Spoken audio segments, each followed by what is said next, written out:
Bismillahirrahmanirrahim. Assalamualaikum warahmatullahi wabarakatuh. Hai semua, perkenalkan nama saya Syaibah Oktarimah Nadila. Di sini saya akan menjelaskan tentang kinematika gerak lurus.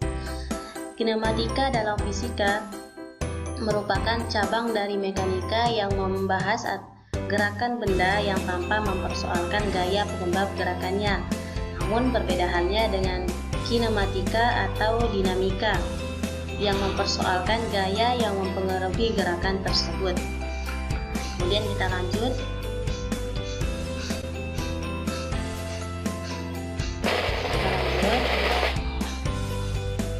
Nah, kinematika gerak lurus yang terdiri dari 3 konsep dasar, yaitu yang pertama, suatu benda dikatakan bergerak bila kedudukannya selalu berubah terhadap suatu acuan. Kemudian kinematika ini adalah seperti yang saya katakan dari awal, bahwa ilmu yang mempelajari gerak benda yang tanpa mempersoalkan penyebabnya disebut dengan kinematika.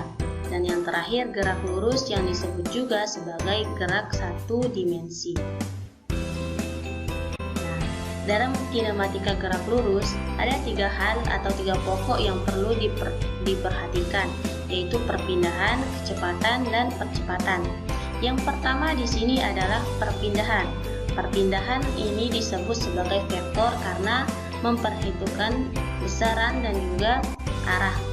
Perubahan kedudukan benda dalam selang waktu tertentu atau tergantung dari sistem koordinatnya. Contoh di sini ada di bawah untuk contohnya. Ada hal yang perlu diperhatikan atau catatan-catatan. Yang pertama, jarak. Jarak ini adalah besaran skalar karena tidak memperhitungkan arah, hanya memperhitungkan besarannya saja, yaitu dengan panjang lintasan sesungguhnya yang ditempuh oleh benda tersebut. Contoh, di sini ada contohnya, yaitu benda bergerak dari A ke B dengan jarak 5 meter dan kembali lagi ke A. Artinya, benda ini bergerak dari titik A ini ke titik B-nya, kemudian kembali lagi ke titik A, sehingga berarti total untuk jaraknya di sini adalah 10 meter. Namun perpindahannya itu sama dengan 0 karena dia kembali lagi ke titik awal. Nah, untuk kecepatan juga disebut dengan besaran vektor karena sama seperti yang pertama ini, yaitu perpindahan. Kecepatan ini memperhitungkan besaran dan juga arah. Nah, karena bila benda memerlukan waktu atau delta t untuk mengalami perpindahan atau delta x, maka kecepatan rata-ratanya adalah perpindahan dibagi dengan waktu yang diperlukan. Nah, di sini ada grafiknya. Untuk garis yang warna kuning ini adalah lintasannya, yaitu garis kemiringan yang menghubungkan dengan antara x1 dengan x2, sehingga V rata-ratanya sama dengan x2 dikurangi x1 dibagi dengan t2 atau t1. Dengan kata lain, delta x dibagi dengan delta t. Next. Nah, ini ada contoh mobil yang bergerak dari titik A ke titik B dengan jarak x1 dan titik waktunya t1. Kemudian mobil yang setelah sampai di titik B, mobil ini bergerak lagi ke titik C dengan x2 dan juga t2. Nah, catatan, kelajuan ini adalah besaran skalar karena tidak memperhitungkan arah, hanya memperhitungkan besarannya saja. Bila benda bergerak memerlukan waktu t untuk menempuh jarak x, maka kelajuan rata-ratanya ini adalah jarak total yang ditempuh benda tersebut dibagi dengan waktu yang diperlukan, atau V sama dengan X dibagi T. Ketiga, di sini ada percepatan. Percepatan rata-rata atau perubahan kecepatan per satuan waktu. Rata-rata atau kecepatan rata-rata ini sama dengan delta V dibagi dengan delta T. Nah, kemudian di sini ada gerak lurus beraturan atau GLB. Sebenarnya di sini ada 2 ya, yaitu bukan hanya GLB tapi juga GLBB. Namun yang akan saya bahas di sini adalah hanya GLB atau gerak lurus berubah, bukan gerak lurus beraturan. Gerak pada lintasan lurus dengan kecepatan tetap atau kecepatannya itu sama dengan 0.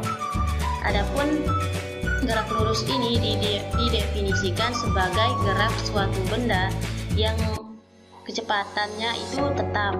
Artinya kecepatan tetap di sini baik besarnya maupun arahnya itu tetap. Kecepatan tetap benda yaitu ketika menempuh jarak yang sama untuk selang waktunya juga sama. Misalnya seperti di sini ada mobil merah. Mobil merah ini bergerak dengan kecepatan tetap yaitu 75 km per jam atau 1,25 km per menit. Berarti setiap menit mobil itu menempuh jarak 1,25 km. Karena kecepatan bendanya tetap, maka kecepatan pada gerak lurus beraturan dapat diganti dengan kata kelajuan. Nah, dengan demikian dapat juga kita definisikan gerak lurus beraturan sebagai gerak suatu benda pada lintasan lurus dengan kelajuan yang tetap. Nah, di sini ada grafik jarak terhadap waktu, grafik kecepatan terhadap waktu, dan yang terakhir grafik percepatan terhadap waktu. Grafik kecepatan terhadap waktu pada GLB ditunjukkan pada gambar yang paling kiri. Nah, di sini tampak pada gambar grafiknya yaitu jarak atau perpindahan atau S-nya itu terhadap waktu berbentuk garis lurus miring. Itu artinya garis lurus miring ke atas ini artinya melalui titik asal koordinat 0,0 apabila ditinjau dari kemiringan grafik. Maka tanan sama dengan V. Dengan demikian, jika grafik terhadap waktu atau S terhadap T dari dua benda yang bergerak beraturan berbeda kemiringannya, maka grafik dengan sudut kemiringan besar menunjukkan kecepatannya itu lebih besar. Kemudian grafik hubungan kecepatan terhadap waktu. Pada gambar ini tampak bahwa jarak perpindahan sama dengan luas persegi panjang dengan panjang T sama dengan T dan lebarnya itu sama dengan V. Perlu diperhatikan kembali bahwa ketika jarak atau perpindahan S-nya itu merupakan luas daerah yang dibatasi oleh V dan T. Kemudian selanjutnya di sini ada persamaan GLB. Di sini ada contohnya juga sebuah mobil abu atau mobil abu ini bergerak dengan kecepatan V dan juga dengan waktu T, kemudian X itu sama dengan S yaitu jaraknya. Di sini ada juga grafiknya. Nah, untuk luas dari persegi panjang yang dibatasi oleh garis V terhadap T ini sama dengan jaraknya, sehingga dapat disimpulkan bahwa jarak itu sama dengan kecepatan dikali waktu. Kemudian untuk kecepatan itu jarak dibagi waktu, dan untuk waktu itu jarak dibagi dengan kecepatan. Terima kasih. Di sini ada quotes yaitu bermimpilah dalam hidup dan jangan hidup dalam mimpi. Sekian, wassalamualaikum warahmatullahi wabarakatuh.